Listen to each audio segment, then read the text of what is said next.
मैंने पहले भी कहा था कि मेरा पल पल देश के नाम है, मेरा पल पल आप लोगों के नाम है। मैं 24/7 अवेलेबल हूं।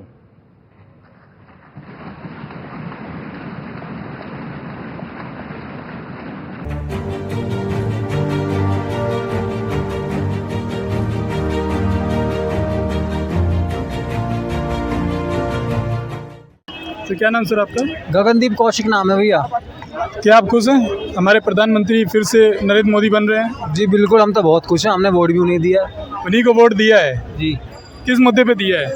इस सारे मुद्दे पे दिया है। 370 पे दिया है, राम मंदिर पे दिया है, और आपका जो जितनी भी स्कीमें चलाई हुई हैं, चाहे वो सिलेंडर वाली योजना हो, चाहे ये आवास विकास योजना हो, और बहुत सारी स्कीमें हैं जो मोदी जी ने चलाई है, उसको देखकर वोट दिया। आपने कहा राम मंदिर में तो हार गए।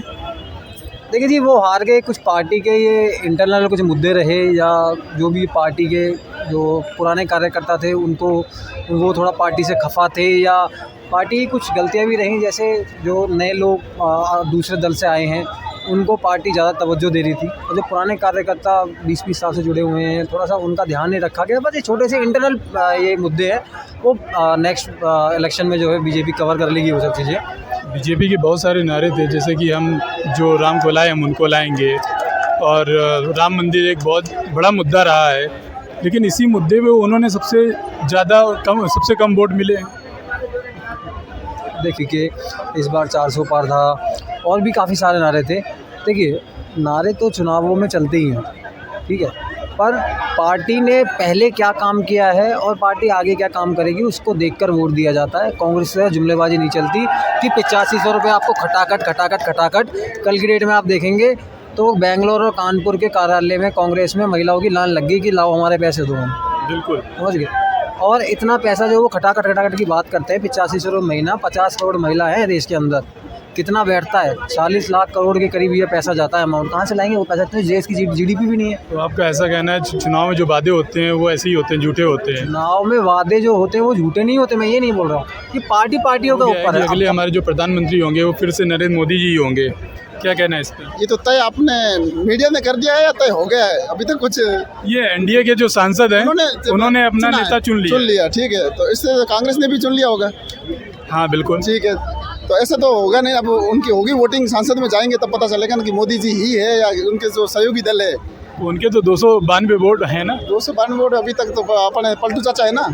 नहीं, उन्होंने समर्थन पूरा कर दिया। समर्थन वो कभी भी पलटी मार, पहले भी उन्होंने दिया था, लेकिन अब उनके 4 धाम यात्रा करने से उनके गुनाह माफ़ नहीं होंगे। और एक बार अगर पलटी मार लिए ना तो उनके सारे गुनाह माफ़ है पिछले नीतीश कुमार जी के। इस बार देखा है ना, बहुत ज़्यादा उलटफेर हुआ है चुनाव में, तो उसके बारे में क्या कहना है? जनता ने जवाब दिया। अब जनता तरस आ चुकी है इस चीज़ से।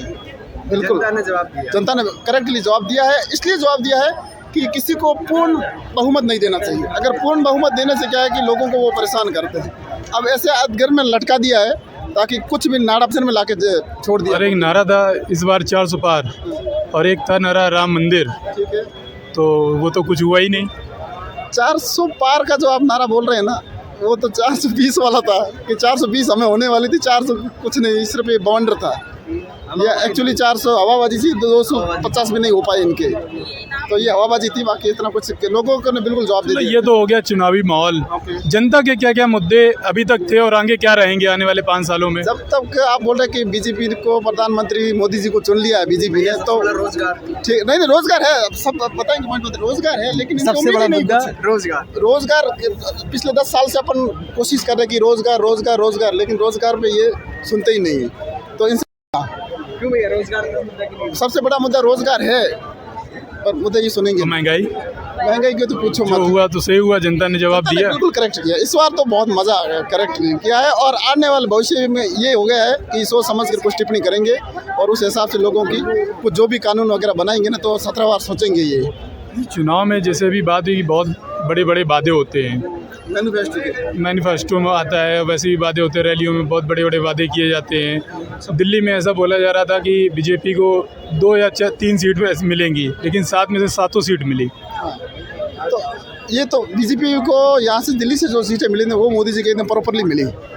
ये बात राइट है। दिल्ली वाली तो ठीक अच्छी मिली है उनको। बाकी जो जिस राज्य में लोग थे ना, जैसे मैं राजस्थान से बिलोंग करता हूँ, अब राजस्थान में आपको पता क्या कंडीशन थी, पिछले 10 साल से 25 की 25 सीटें आ रही थी बीजेपी के अंडर में। इस बार जनता ने जवाब दे दिया है, अब बहुत परेशान हो चुके हैं। लेकिन यहाँ जो सबसे हॉट सीट थी नॉर्थ ईस्ट दिल्ली, कन्हैया कुमार और मनोज तिवारी जी, ऐसा बोला जा रहा था कि इस बार कन्हैया कुमार चांस मार लेंगे। कन्हैया कुमार अभी ठीक है, राजनीति अच्छी कर रहा है, तैयारी कर रहा है, आने वाले भविष्य में वही दिल्ली से देखना, इसे यहाँ से सांसद चुन के आएगा। राजनीति अच्छी कर रहे हैं या फिर राजनीति में आने के लिए उन्होंने ये सारा इतना बवाल किया जेएनयू का जो ऐसा कुछ नहीं, ऐसा वो देखो स्टूडेंट था, स्टूडेंट्स के हिसाब से उन्होंने मुद्दे उठाए, अच्छे मुद्दे उठाए, ठीक है, उसके सारे उनको नाव में बैठ गए राजनीतिक में, बाकी वो राजनीतिक उसका कोई मुद्दा नहीं था, वो स्टूडेंट ऐसे मुद्दे उठाए कि भारत तेरे टुकड़े होंगे। ऐसा कुछ नहीं, ये सिर्फ बना बनाया माहौल है, बाकी ऐसा कुछ नहीं। नेताओं को मिलती है, किसानों को कुछ नहीं देते हैं। किसानों के आम बात कर रहा हूँ ना, ये 70 सालों से गरीबी हटाओ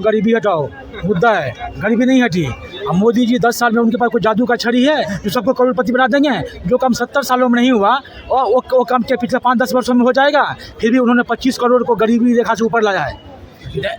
ये जो भाई साहब बेरोजगार की बात कर रहे थे, देश में बहुत सारे मुद्दे हैं, उसमें एक बेरोजगारी मुद्दा है, इस बात से मैं इनकार नहीं करता हूँ, हैं वो भी है मुद्दा अपनी जगह सही है। लेकिन भाई साहब इसके अलावा भी देश में बहुत सारे मुद्दे हैं।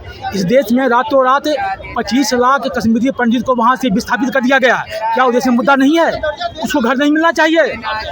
इस देश में 5 करोड़ घुसपैठिया घुसे हुए हैं, अवैध तरीके से उनको राशन पानी चल रहा है, क्या उनको यहाँ से बाहर नहीं भगाना चाहिए? वो देश में मुद्दा नहीं है। अगर हम इसके ऊपर कोई मोदी जी आवाज़ उठाते हैं, बोलते हैं ये धार्मिक, ये सांप्रदायिक व्यक्ति है, ये सांप्रदायिक काम हुआ। बेरोजगारी भी मुद्दा है, घुसपैठिया भी मुद्दा है, हर मुद्दा है। तो खाली हम एक ही चीज पर फोकस डालेंगे वो तो नहीं हो जाएगा ना।